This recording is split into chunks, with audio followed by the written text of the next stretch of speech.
Good day, everyone. This is going to be the continuation of our discussion on the contents of Chapter 3 for the research methods. So far, we have already discussed the research locale and duration. Then we have provided the definition of what is research locale and what is research duration. Then we tackled about research design and the different or the common types and different research designs. Then we have also discussed the difference between random assignment and random sampling. Also, we have started discussing all about research sampling, the definition of population, sample, as well as sampling frame and sample size. So now we're going to discuss the two main approaches in sampling. Let's talk about now the two main approaches in sampling. So number one, we have probability sampling, and the other one is we have non-probability sampling. So when we talk about probability sampling, meaning to say, sample is selected using random methods. So random siya. Unlike in probability sampling, the sample selected in a non-random way. Later, we will be able to discuss what are those common types of probability sampling and non-probability sampling, so we will be able to better understand the difference between the two. So mainly used in quantitative research, yung probability sampling. While non-probability sampling, it is used in both qualitative and quantitative research. Probability sampling will allow us to make strong statistical inferences about our population, while non-probability sampling, though it is easier to achieve, but there's more risk of research bias when we're going to use non-probability sampling. Here is an example of a probability sampling for us to better understand it. Imagine you have a bag with 100 marbles of different colors. So if you want to use probability sampling, we would ensure that each marble has an equal chance of being selected, because in probability sampling, those sample or the population where we get our sample, each of them should have or will have an equal chance of being selected. So if you're going to randomly pick 20 marbles from the bag with 100 marbles of different colors, so if we are making sure that every marble had the same, so we are making sure that every marble had the same likelihood of being chosen. So meaning, pagkuha nato, no, pagkuot nato dito sa bag with 100 marbles, and we're going to randomly, meaning ato ang tanawon, no, pilion nato siya ang 20 ka marbles from that bag. So, in short, that 100 marbles inside that bag will have that equal chance na mapili sila to become our sample. Unlike in non-probability sampling, in this example that we have for non-probability sampling, so it's still the same scenario. If you reach into that bag of 100 marbles, and if we just simply grab the first 20 we touch in that bag of 100 marbles, meaning we're not giving equal chance to all other marbles to be selected or to become our sample. So we are now using what we call non-probability sampling. Unlike earlier, we're trying to randomly pick. So, ato siyang pili no? Inside that bag sa 100 ka marbles, ang 20 ka sample. But unlike here in non-probability, we just simply grab the first 20, whatever nato na makuha siya. So, that is the reason why gitawag siya na non-probability sampling, because the selection of the sample is in a non-random way. So this method doesn't guarantee that each marble again had an equal chance of being selected, unlike in probability sampling that each of the marble or those part of the population or mga parts of population will have an equal chance of being selected, or will have an equal chance of being selected to become the sample. Unlike here and on probability sampling, because we didn't randomly choose them, or if we will not randomly choose who will be our sample, then what we are using is non-probability sampling and not probability sampling. So you just take note that the difference between the two is that probability sampling it is done in a random way, meaning all of those part of the population will have an equal chance of being selected to become the sample. Unlike in non-probability sampling, it will be done in a non-random way, meaning to say not all part of that population will have an equal chance of being selected to become the sample of our research or our study. Here's four main types of probability sample in which later on we're going to discuss them individually. So we have simple random sample, systematic sample, stratified sample, and cluster sample. And these are also the types of non-probability sample in which we are also going to discuss this later on the next slides to come. So we have convenience sample, purposive sample, snowball sample, and quota sample. Let's talk about now the one type of probability sampling, which is the simple random sampling. So for simple random sampling, it means there that every member of the population has an equal chance of being selected. For example, if we want to select a simple random sample of 1,000 employees of a social media marketing, now we're going to assign a number to every employee in that company database from 1 to 1,000. And right after assigning a number to each of the employees, we're going to use a random number generation to select 100 numbers, in which we're going to draw our 100 samples from that 1,000 employees. And this is what we call simple random sampling. In the next slide, we will be able to see there the illustration as to how simple random sampling works and for us to better understand it. So this is how we're going to illustrate simple random sampling. So it's since this is a probability sampling, meaning to say all of those in the population will have an equal chance of being selected. So for simple random sampling, we need to first define our population. So right after defining our population, as you can see in this illustration, what we are going to do next is we're going to decide on the sample size.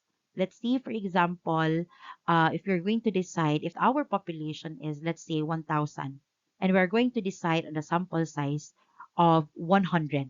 So what we're going to do after is we're going to randomly select sample through lottery or random number generator. Meaning to say, they will have numbers, all of those in the population. So they will be numbers that will be assigned to them. And just like what we have in kanang sa sweepstakes or sa lotto, 'di ba? We're going to randomly draw numbers in that number generation for us to be able to collect data from the sample or for us to be able to have our sample size. So meaning by randomly doing the selection process until such time we were able to get that 100, so they will become now our sample and we're going to collect the data from that sample after doing the random selection. So that is all about simple random sampling. We define first the population, then we decide on the sample size. After that, we're going to assign numbers to our population and we're going to draw numbers based on the number of the sample size that we will be getting. And once we have established our sample size or we're done with the random selection, we're now going to collect data from our sample. So moving on to the next type of probability sampling, which is systematic sampling. This is actually similar to simple random sampling, but it is usually slightly easier to conduct. So it's actually the same. Every member of the population is listed with a number, but instead of us randomly generating numbers like in simple random sampling, here in systematic sampling, individuals are chosen at regular intervals. So for example, all employees of the company are listed in alphabetical order. So from the first 10 numbers, you randomly select a starting point. So meaning to say, manita ta, no? We're going to look for a starting point. Let's say we're going to start at number 6. From number 6 onwards, every 10th person on the list will be selected or selected. So meaning that interval now, no? As how as how we define systematic sampling, the individuals will be chosen at regular intervals. That's the reason why we need first to establish where are we going to start, and we're going to establish also there the intervals, the regular intervals, so that we can come up with our sample. So for example, here from number 6 onwards, which will serve as our starting point number, so every 10th person on the list is selected. So 6, then we're going to add or count 10, going to be 10 intervals. So that's going to be 16. Then after 16, it's 26, 36, then so on and so forth. And you end up with a sample of 100 people. So here, in systematic sampling, the difference of this one with simple random sampling is that we need to choose irregular intervals. So in the next illustration, um, let's go ahead and better look into that illustration for us to better understand what is systematic sampling is all about. Here's the illustration that we have for systematic sampling. So still similar with simple random sampling, we're also going to define the population. And the same also, we're going to decide on the sample size. So the next step will be we need to calculate the sampling interval which will serve as K. So the formula that we will be using here is K, which will serve as a sampling interval equals the estimated population size, meaning to say it's the population that we have defined from the start or on the initial, then divided by the sample size that we have also decided upon. So the formula there will be now K is equal to estimated population size divided by sample, and that is going now to be our interval. So for example, if our population is 1,000 and then the sample size that we wanted is 100. So for us to be able to get that K or the sampling interval, we're going to divide 1,000, which is our population size. We're going to divide it to our sample size, which will be the one that I've mentioned is 100. So 1,000 divided by 100. Now our K will become what? That will be 10. So we're going to select every kth or 10th member, and that's where we're going to collect the data, and they will serve as our sample. So that's how systematic sampling works. Type of probability sampling that we have here is the stratified sampling.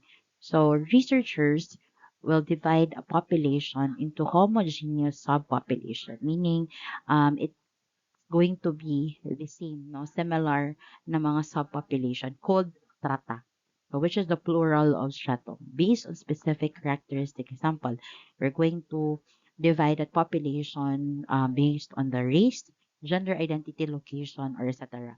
So every member of the population studied should be in exactly one stratum. So each stratum is then sampled using another probability sampling method. So meaning after we have divided the subpopulation, or I mean the population to a subpopulation, we're going to use there another probability sampling. It could either be cluster sampling or simple random sampling, allowing researchers to estimate statistically measures or allowing researchers to estimate statistical measures for each subpopulation. So now, researchers rely on stratified sampling when a population's characteristics are diverse, meaning may lahi siya. It composed of various characteristics, and they want to ensure that every characteristic is properly represented in the sample. So in this one, it will be based on the overall proper proportions of the population. So we're going to calculate how many people should be sampled from each group. And then, as mentioned, we were going to use random or either systematic sampling or cluster sampling for us to select a sample from each group. So here is an example on the next slide. So let's say, for example, for certified sampling, the company has 800 female employees and 200 male employees. So if you want to ensure that the sample reflects the gender balance of the company, so we're going to sort the population into two strata. So that will be based on gender. So on the definition that we have for stratified sampling, bef the population, we're going to divide that to a homogeneous subpopulation based also on the similar characteristics. So now, here we're going to divide the population into two strata. The first one is female and the other one is a male. Then we're going to use a random sampling on each group. So we're going to select 80 women and 20 women, so which will give us a representative sample of 100 people. There's going to be an illustration in the next slide for us to really understand what or how stratified sampling works.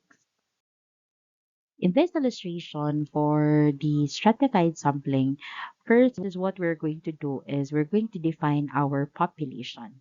And right after defining our population, what we're going to do is that we're going to divide the population into homogeneous subpopulation, but it will be based on specific characteristics.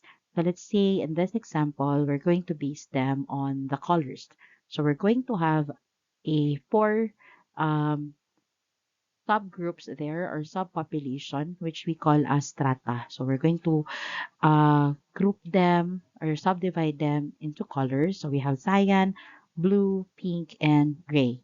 Then right after um, dividing our population, we are now going to use another sampling method or probably probability sampling method. Let's say, for example, we're going to use simple random sampling. So this will allow us to estimate statistical measures for each subpopulation. So if we wanted to have 16 as what you can see in the illustration, 16 sample. We're going to get 4 from each of those strata. So we're going to use simple, if you're going to use simple random sampling, so we're going to assign numbers to all of the members of each strata. So still all of the members in each of the strata will be given an equal chance to be selected to become the sample. So right after we draw the numbers and we were able to complete our sample, then they will now become our sample where they will be the ones kung saan tayo kukuha ng data natin. So this is how it works for stratified sampling. We first define our population, then we subgroup them or we divide our population, then separate the population into strata which would be based on similar characteristics. Then we decide on the sample size for each stratum. And then we're going to use another probability sampling method. We're going to randomly sample from each stratum and we need to make sure that each of those strata, there will be samples that will come from those strata. No? Until such time, we were now able to have or complete our sample size where we're in which sila yung kukunan na natin ng data. Another illustration in the next slide will be shown about stratified sampling. And this another example or illustration for stratified sampling. So what we're going to do first, again, we're going to define our population. Then we're going to subgroup or subdivide our population into homogeneous population that will be based on similar characteristics. So let's see, we're going to divide our population it will be based on colors. So we will have now strata for color red, another strata for color violet, and another strata for color cyan. And right after we have subgroup or subdivided them into strata, we're now going to use another probability sampling method. Let's say we're going to use still simple random sampling. So we're going to assign number to each of those members of the strata. And we're also now going to decide as to the sample size that we will be getting from each of those strata. So right after randomly selecting the sample size from each of those strata, so we will now have those samples wherein they will be the ones from whom we will collect data for our study. So that is all about now for the stratified sampling. The next will be about the cluster sampling. So it's actually almost similar, but there's actually difference between stratified sampling and cluster sampling. So the next slide, we're going to discuss cluster sampling. Here in cluster sampling, it still involves dividing the population into subgroups, but each subgroup should have similar characteristics to the whole sample. So instead of us sampling individuals from each group, we are actually going to randomly select entire groups. So earlier in stratified sampling, what we did was we have our population, we divide our population into strata, and in each of those strata, we draw samples, no? So, meaning to say, nangwa ta, no? Nikuha ta dito sa each of the strata. So, each of those strata that we have is represented sa sample natin. But unlike here in cluster sampling, it's different. We're randomly going to select the entire subgroup, meaning there will be subgroups na walang representation in our sample, unlike in stratified sampling that all of the strata or the subgroups that we have, meron silang mga representation or representative from each of those strata. So cluster sampling, the researchers divide a population into smaller groups known as clusters. In stratified sampling, we call them strata. So we randomly select among these clusters for us to be able to form a sample. Often used to study large populations, particularly that are widely geographically dispersed, meaning lagyo kayo no, ang population nato, lagyo kayo sila. So we're going to use cluster sampling. So we have um, on the next slide, a continuation. Researchers usually used pre-existing units or those what we call naturally occurring groups such as schools, cities, or households as their clusters because they are often more homogeneous than the population as a whole. So we will have or we are now going to discuss an example of cluster sampling in the next slide. This example for cluster sampling. So the company has offices in 10 cities across the country. So all with roughly the same number of employees in similar roles. So since we don't have, no, as researchers na to, 'di ba, knowing na daghan kaayo, 'di ba, there are offices in those 10 cities across the country. Since we don't have the capacity to travel to every office for us to be able to collect our data, what we're going to do is that we're going to use next random sampling to select the offices. But before that, 'di ba, our population is the company. And then we're going to do a subgrouping or we're going to subdivide our population. So it will be based now on the cities. No, yun na yung base natin, a naturally occurring group which is will be based on cities. So right after that, we're going to use another probability sampling method. Let's say the random sampling. So we're going to select three offices and these are now our clusters. So unlike in stratified sampling na right after we divide or right after we subdivide or subgroup our population, in each of those strata, there are representations or representatives. But in cluster sampling, we're really going to take no as our sample yung cluster or that subgroup. So like I have said, that there will be clusters or subgroups na they will not be chosen na mahimo nato siyang sample. Another example in the next slide. So if you are interested in the average reading level of all seventh graders in your city, so of course, it will be very difficult for us to obtain a list of all seventh graders and collect data from a random sample spread across the city. However, we can easily obtain a list of all schools and collect data from a subset of these. Thus, we decide to use the cluster sampling method. So in line with our sample scenario in the previous slide, the first that we're going to do for step one, similar to any other sampling, probability sampling method, is that we're going to define our population. So in our reading program study, our population is all the seventh graders. After that, we proceed to step two, or wherein we're going to cluster the population. So we cluster the seventh graders by the school they attend. So for us to be able to cover the whole population, we need to include every school in the city. So meaning to say there will be or there is no overlap because each student attends only one school. So meaning wala siya overlap, no? There will not be any overlap between cluster. For example, like the same people or units do not appear or will not appear in more than one cluster. So we're going now to divide our population into cluster, and it will be based on every school in the city or the school that they attend. So right after we have grouped our population into clusters, we're now going to use another sampling or probability sampling method. So let's say we're going to use simple random sampling.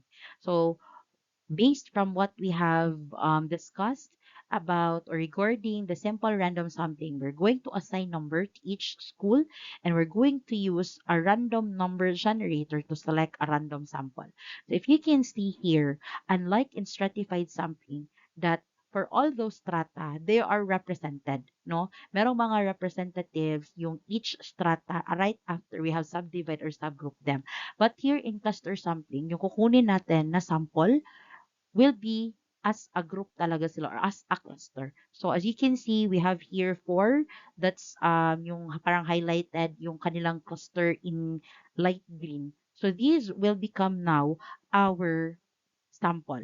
While these four other clusters or subgroups, hindi na sila makukunan, no? Wala nang representation dyan sa kanila sa ating sample.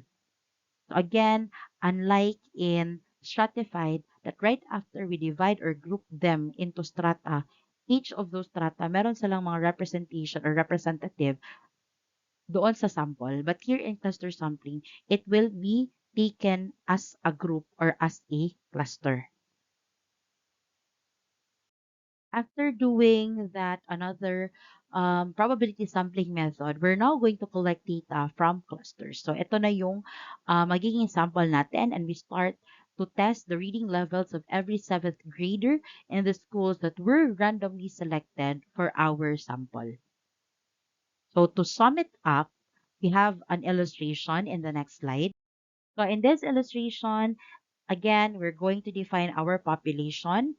Next is we're going to cluster our population. And right after that, we're going to use another probability sampling method.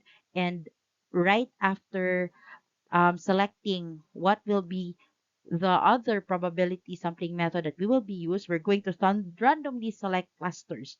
No, again, there in selecting our sample, hindi na siya katulad ng stratified na each strata or subgroup, meron talaga siyang representative or representation sa sample. But here, in cluster sampling, like I have said already, na it will be based on cluster yung pagkuha natin. So there will be a number assigned to these clusters. And if we are to use yung simple random sampling, then we're going to draw the numbers until such time we can come up with our sample and yun yung kukunan natin or we're going to collect data from those clusters that were selected randomly. Another illustration in the next slide will be presented. One, you will see that first, again, we're going to define our population. We're going to subgroup them. We're going to create a sample and we're going to use next another probability sampling method. And right after that, we're going to, let's say, if it's simple random sampling again, na method yung gagamitin natin. So we're going to assign number to each of those cluster or subgroups that we have created. And after that, pagkatapos nating i-randomly select sila, then this will now become our sample. No, ito yung highlighted in, yung parang may color light green sa kanyang cluster. So that's how cluster sampling works. While there's another illustration which will show us the difference between stratified and cluster sampling. In this illustration, we will now see how stratified sampling differs from cluster sampling. So this is now nakadraw, no? Naka-divide na tayo ng ating population into strata for stratified sampling and then clusters into cluster sampling. So you will see the difference that in stratified sampling, right after we divide our population, each of those strata, there are representatives or representation sa sample natin. No, kung saan tayo magko-collect ng data. Unlike here in cluster sampling on the right side na illustration, you will see there na not all or hindi yung apat na clusters natin were selected to become our sample. Only the two clusters were selected na maging sample natin. Unlike here in stratified sampling, na each of those strata, 'di ba, may nakuha na mga individuals or members of that strata to become part of our sample. Unlike in cluster sampling, wala siya, no? Meron lang dalawa cluster na nakuha na magiging sample natin in our study. And that's how stratified sampling differs with cluster sampling. Let's discuss now those types of non-probability sampling. So first is the convenience sampling. So unlike in probability sampling, those types na under sa probability sampling, we randomly select our sample. But here in non-probability sampling, it's going to be non-random way, meaning hindi random yung selection. So for example, in convenience sampling, selected for inclusion in the sample because they are easiest for the researcher to access, meaning it is for the convenience or convenient siya sa ating researcher. Then it simply includes the individuals who happen to be the most accessible to the researcher. No, kung kinsa ra tong naa kinsa toy murag duol sa ilaha, no, dali sila og access, then they will become their sample.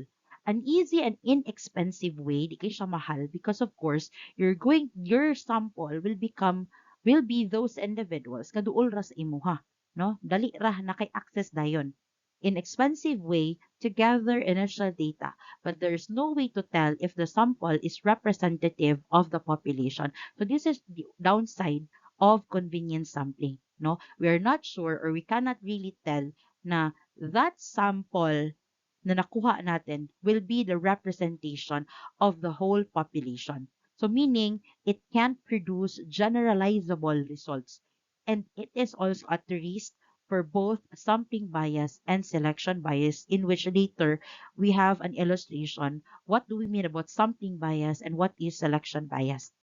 So for convenience sampling, this can be due or there are researchers who would use convenience sampling because of geographical proximity, meaning duol ra, no? Or maybe lagyo, mo tong mga ang dugol lang ang ilahang gikuha as their sample. Availability at a given time, maybe because during that time when they conducted and when they started collecting their data, sila ra ang naa during the time no, or that giving time, or willingness to participate in the research. Maybe those samples or those individuals who later become their sample, kay sila lang po tong willing to participate, unlike those other individuals, kay dili sila gusto. Now, they're not willing to participate in the research. This is the reason why convenience sampling is sometimes called as accidental sampling. So we have a sample scenario in the next slide about convenience sampling. Example, for convenience sampling, if you are researching opinions about student support services in your university, so after each of your classes, you're going to ask your fellow students to complete a survey on the topic. So meaning, since you have an easy access kay classmate raman nimo sila, so they become now your sample in your study. So this is a convenient way to gather data, but as you only surveyed students taking the same classes as you at the same level, the sample is not a representative of all the students at your university. Kasi you're trying to research about the opinions man ng student support services. However, since yung individuals or students na close sa'yo or you have an easy access are your fellow students also. So that's the downside, yung sinabi ko kanina na there will be a sampling and selection bias there because we're not sure, no? Kasi nga sila lang yung ano mo, sila yung mga fellow students mo lang yung magko-complete ng survey. So there's no guarantee na we can say that they will now become a representative of all students of your university, no, that will serve as the sample who will give that opinions about student support services in your university. I have another example here for convenience sampling. Suppose you are researching public perception towards the city of Seattle. So you have determined that a sample of 100 people is sufficient to answer your research question. So for us to collect the data, so ikaw, no, you're going to ask or research about public perception. So meaning, to do the convenience sampling, you're just going to stand at a subway station and whoever, no, na mo agi, mga passerby ni agi sa imuha, you're going to approach them and ask them whether they want to participate in your research, and you continue to ask until the sample size of 100 is ma-reach na to siya. So that is how convenience sampling works, no? We're just going to wait, 'di ba? Hulat na tao na moagi in that subway station. If they will participate, then they will now become our sample. So there's an illustration in the next two slides. This first illustration about convenience sampling, you will see here, no, nga the researcher. So those arrows, it will represent nga kana siya going to those kanang illustration for the individual. So meaning, ikaw, no, as a researcher, you have that liberty na mamili kinsa sa ilaha ang imuhang mahimong part of your sample as long as again they are sa man mga easy access or convenient lang, no, based on proximity mo man sila duol, mo man sila available that time, or kana sila ang willing to participate, then they will now become your sample sa imuhang research or your study. Well, it's similar to the previous illustration for convenience sampling.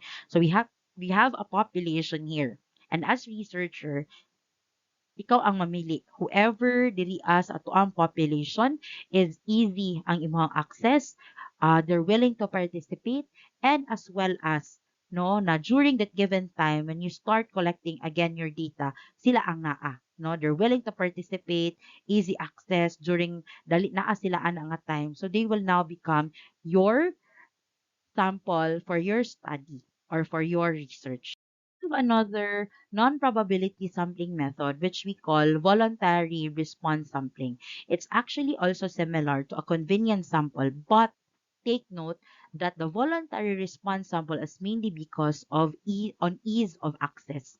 So meaning, instead of the researcher choosing participants and directly contacting them, which is mauna siya, no? Mauna siya ang sa convenience sampling, kay ikaw man, no? As a researcher sa convenience sampling, you will be the one to choose your participants and ikaw po ang mag-contact. Just like those example scenarios that we have in convenience sampling.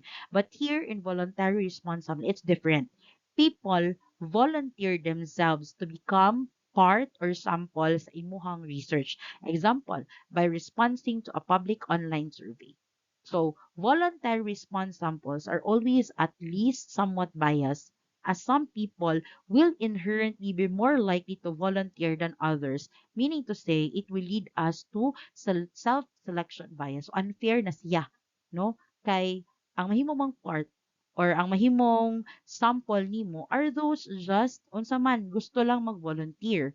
But it depends on your study. Kay basen again on katong same pod sa convenience sampling, there will be also a sampling and selection bias that will happen, not just the self-selection bias. So we have an example of our voluntary response sampling on the next slide. In this example, so let's say you send out the survey to all students at your university, and a lot of students decide to complete it. So this can certainly give you some insight into the topic because of course, daghan man ang nag-participate, no? Kaya nag-send man ka og survey to all of the students. But the people who responded are more likely to be those who have strong opinions about student support services. So you can be sure that your opinions are representative of all students, meaning they already know, no? Nana sila maybe they already have idea about what is student support services. So how about those individuals or students na they do not have, no? They do not know na they have student support services they in their university. if majority or if halos di ay kadaghanan sa nag-respond sa survey that you sent out are those with have strong opinions. How about those nga wala sila'y opinion because they do not know or they do not have any knowledge about student support services. So we cannot actually really say also or still that the opinions given by those who responded sa survey are a representative of all students because the majority or those who responded have strong opinions about your study or regarding the student support services.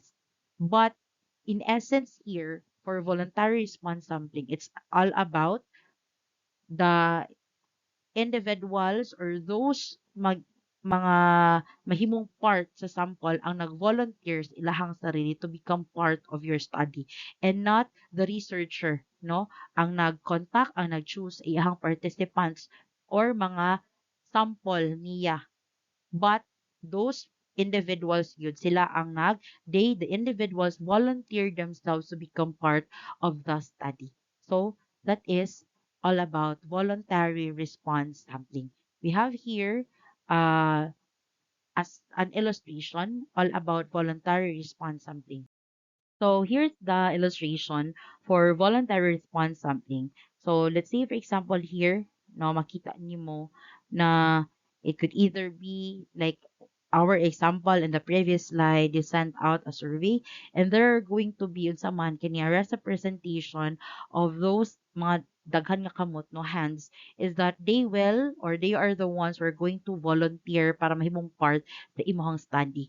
No, dili or it's not going to be the researcher who will choose the participants sa iyang study or will directly contact them, but it will be yung mahimo niya nga mga participants will be the one to voluntarily mo gali ng voluntary response sampling kitawag siya ana because those participants or the respondents they are the ones who voluntarily and willingly no to na mo take part or participate in that study.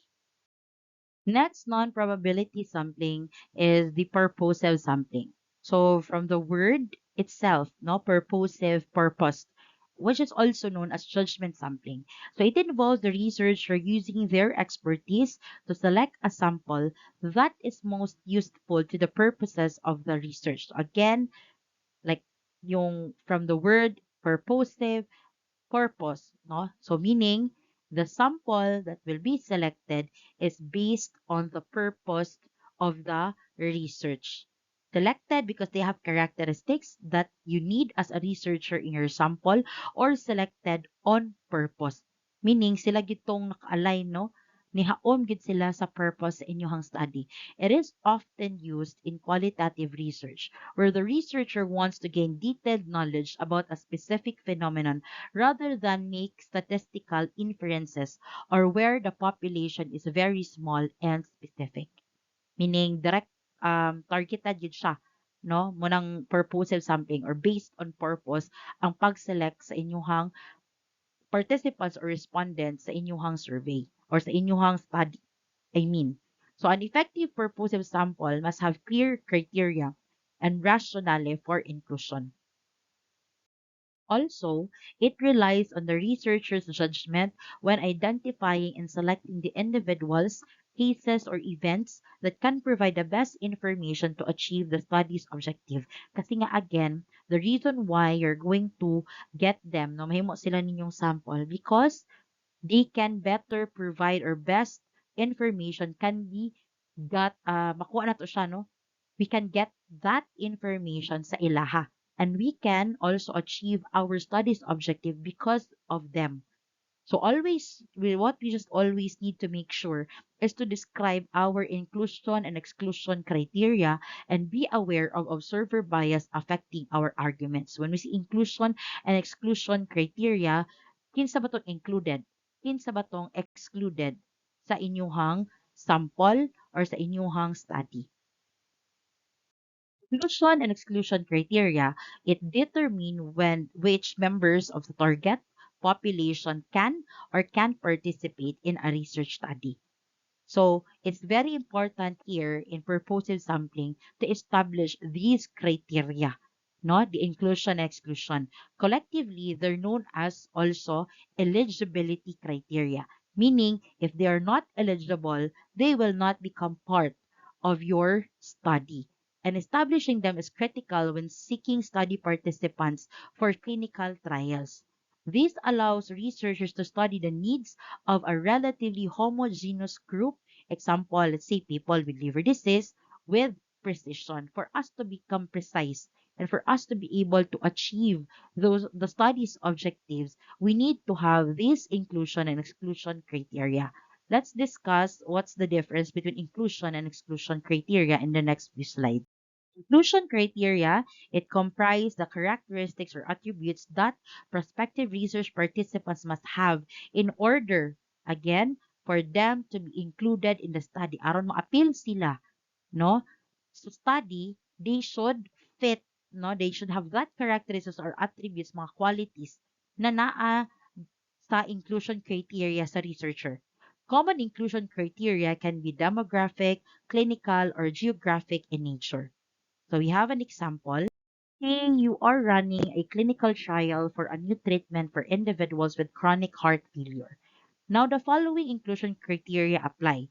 So, for you to be included in that clinical trial, you need to have these eligibilities.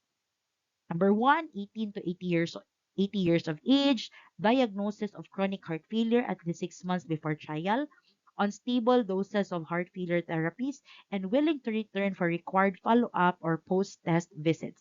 So, if you are an individual, no, let's say you are 17. So meaning to say, since the criteria shown here is 18 to 80 years of age and you're only 17, or let's say you're 85 years old, meaning to say you will not be included in the clinical trial since you do not possess that eligibility na dapat 18 to 80 years old of age para mahimo kang part of the clinical trial. So that is inclusion criteria. So it will tell us now who will be included in the study. Well, for exclusion criteria, so it comprises characteristic used to identify potential research participants who should not be included in a study. That is now the opposite of inclusion. No, if we say in inclusion criteria, they will be, no, it will include them in the study, but in exclusion criteria, they will be excluded from your study or research. These can also include those that lead to participants withdrawing from a research study after being initially included if there is an exclusion criteria nga na-provide. No? Let's say initially na-include sila. Because in the inclusion criteria, they possess those eligibilities or characteristics or attributes na mahimo sila makapartake sila or makaparticipate sila sa study. But if you added an exclusion criteria, then they will be withdrawn from that study of yours if in that exclusion criteria naa sila ato na mga characteristics.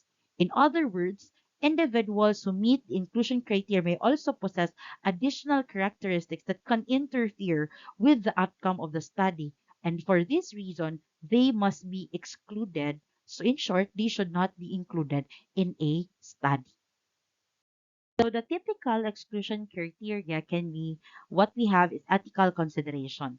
So let's see, being a minor or being unable to give informed consent, they will be excluded from the study because minor, they need to have an informed consent coming from their parents. So, ug wala sila ana, then they will not be part or they will be excluded from the study.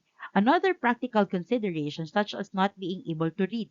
Let's say your study focuses on those individuals nga dapat, let's say, makabasa sila. But if that individual, no, he does not have that ability to read, then that individual will now be excluded in your study. Another example will be given in the next slide. In this example, for the exclusion criteria, in the clinical trial for individuals with chronic heart failure, the following exclusion criteria apply. So number one, the patient requires valve or other cardiac surgery. The patient is unable to carry out any physical activity without discomfort. The patient had a stroke within 3 months prior to enrollment. The patient refuses to give informed consent. The patient is a candidate for coronary bypass surgery or something similar. So with this inclusion criteria, if an individual who is interested or gusto siya mo appeal sa clinical trial, but he or she possesses, no, or he or she has these characteristics or criteria, let's say that individual, no, he needs the or required is iyahang valve or other cardiac surgery, meaning that person now or that individual will be excluded in your study or will not become part of the clinical trial. So that is the difference between inclusion and exclusion criteria, which is very important in purposive sampling. So again, take note that in purposive sampling, you need to ensure that you will be able to establish or determine your inclusion and exclusion criteria so that it will also be aligned with the purpose of your study. Example here, if you want to know more about the opinions and experiences of disabled students at your university, so you purposefully select a number of students with different support needs in order to gather a varied range of data on their experiences with student services.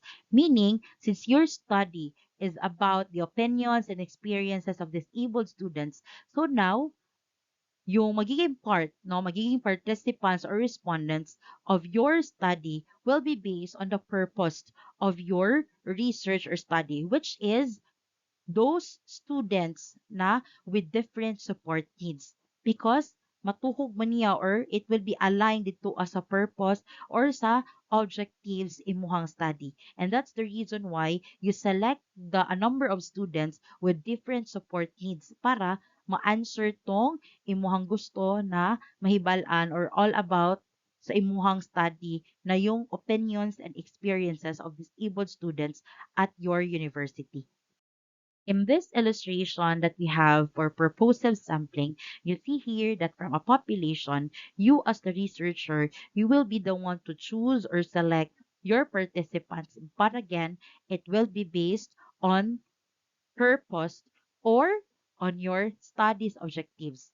So let's say for example, kining upat diri nga nakuha, meaning they become your sample because they can answer, no, they can give information about the purpose of your study or you will be able to achieve, di ba, ma-attain nimo ang objectives imong study because they can provide you that information or data. So this is all about now the purposive sampling. You select data because of the purpose or because they can give you that information that will help you achieve or attain the objectives of your study. Next non-probability sampling method is the snowball sampling.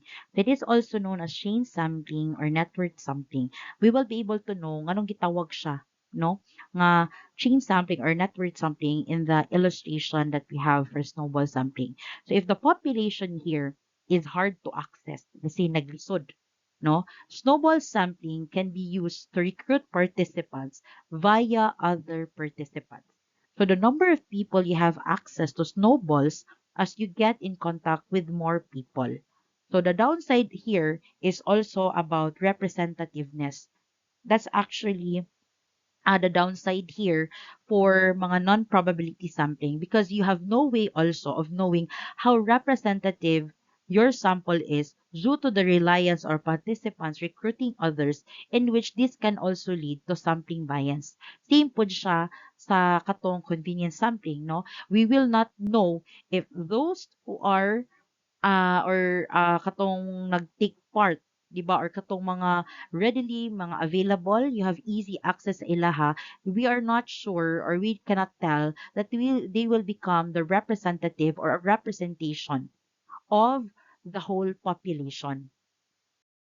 Now, how does snowball sampling begins? So it begins with one or more study participants, and then it continues on the basis of referrals from those participants. And that's the reason why na it is also known as chain sampling or network sampling. Because from one or more study participants, you need to have murag chain, no? or networking. Maring ana ang iyahang somehow the idea or the concept of snowball sampling. So this process continues until you reach the desired sample or a saturation point or mapuno na nimo ang imuhang sample. So we have an example in the next slide all about snowball sampling. An example here about snowball sampling, let's say, for example, you are researching experiences of homelessness in your city. Since there is no list of all homeless people in the city, probability sampling isn't possible because you need to have yung sample frame as to where you're going to get the actual list of those homeless people in that city for you to be able not to conduct that study about the experiences of homelessness in your city. So you need to meet one person who agrees to participate in the research, and then right after that she puts you in contact with other homeless people that she knows in the area. So that's how snowball sampling works. Muragod siya ka sa snowball, no? Inigtuyok nimo, ipaligid nimo, di ba, from a small snowball until such time, pag sige niyag tuyog, magkadako na siya. And it's similar with the snowball sampling. It will start with one or more na study participants or individuals, and then they're going to connect you. Magaling networking si or chain. They're going to give you referrals for another or other homeless people that she knows in the area for you to be able to reach or maabot nimo tong imuhang sample size for your study. Another example here for snowball sampling, let's say you are studying changes over time in romantic relationships. You are relatively new to the city. So you are finding it difficult to find participants yourself. So first, what you did is you look for interviewees within your circle of friends and acquaintances. So, di ba, in the last few slides, giingon man dito, or it was mentioned there that that snowball sampling begins with one or more study participants. So now, in this scenario, you start looking for your participants sa imuhang own circle of friends or let's say sa imuhang acquaintances. So there's a number of criteria you use for the selection. Number one, the couple must have been together for a period of at least 5 years. Next, the couple must live together now. The couple must live within a certain geographic area. And the couple must have examples of changes or challenges they have experienced together. For example, they've been long distance relationship or maybe illness or loss of a loved one. Since, di ba, in this scenario, you are still new, no, relatively new to the city. Wa pa kay kaila. So, what you did is within your circle of friends and acquaintances, you're going to ask them, no, for referrals. Mga kaila nila. Pasig naa sila kaila nga with this criteria nag-imuhang gamiton so that they can be part or mahimo silang participants imuhang study. So after that, after the first interview with a couple from your own circle, so what you're going to do next is you're going to ask them if they know of another couple who may be interested in taking part in the search. So, or in the research, I mean. So this is now how snowball sampling mahitabo, no? So from that one or more na study participants, you're going to ask for referrals. Mangita kag another couple na kaila anang first na couple that you have interviewed from your own circle. Then right after or once you have interviewed the second couple, you're going to ask again for a referral that maybe they know another couple, no, who will also be interested in taking part in your research until such time, diba, you're going to continue doing it until you have conducted interviews with 30 couples, which is your desired sample size. And that explains why snowball sampling is also known as chain sampling or referral sampling. I mean, network sampling. Because 'di ba, from that one network that you have, they're also going to check their networks, no, ilahang mga relationships, ilahang mga communication, or let's say unsa ba na ang ilahang masila sila common, no, nakaila pod nila, then mahimo silang imuhang i-refer na nila sa imuha, and if they would agree to become part of your research, then they will become your part of your sample already. So, mo na siya ang sa snowball sampling. The illustration for snowball sampling. So again, it will start from one study participant. So let's say mo ni siya imong gi-interview, and then you're going to ask that first person na you have interviewed if base na ba siya kaila, no? And right after that, that person has referred you one or two. And right after interviewing those referrals and in which they are interested in taking parts in mohang study, then they have also referred another individuals who are also or maybe interested sa imuhang study, and then you started interviewing them until again such time you reach that point wherein makomplete na nimo ang imuhang sample size. So this is all about the snowball sampling method. Down to the last non-probability sampling method, which is quota sampling. So it relies on the non-random selection of a predetermined number of proportion of units. So this is called a quota. So the aim here is to control what or who makes up your sample. Doesn't use random selection. So again, it does not or it will not involve the probability sampling, and the researcher decides who is included in the sample. It which is also another downside no sa mga non-probability sampling methods because it can lead to research biases like selection bias. So again, it does not require also a sampling frame no that actual list as to where you're going to get the list atong mga sa imuhang population or strict random sampling techniques. So for quota sampling, so how we're going to do it, first we divide the population into mutually exclusive groups, which we also call strata. And then recruit sample units until you reach your quota. Unlike in stratified sampling that we're going to use another probability sampling method for us to be able to divide or for us, for us to be able to randomly select our sample. But in quota sampling, we're not going to use a probability sampling method. So these units share specific characteristics determined by you prior to forming your strata. So the aim here in quota sampling is to control what or who makes up your sample. And also, this quota sampling, it is most commonly used in research studies where there is no sampling frame available. Meaning to say, you don't have that actual list of the individuals no, for the populations imuhang study. Since it can help researchers obtain a sample that is a representative as possible of the population being studied. So now, the difference of quota sampling to stratified sampling is that in stratified, you define the population, you subdivide them into strata, and right after that, you're going to use another probability sampling method. But in quota sampling, you're not going to use a probability method here or probability sampling method here. So, suppose you want to gauge consumer interest in a new meal kit delivery service in Washington, D.C. So depending on your research goals, so you can divide your population into several strata, such as number one, let's say it depends on dietary preferences, age group, or zip code. So we start first, you define your population, and then you divide them into several strata.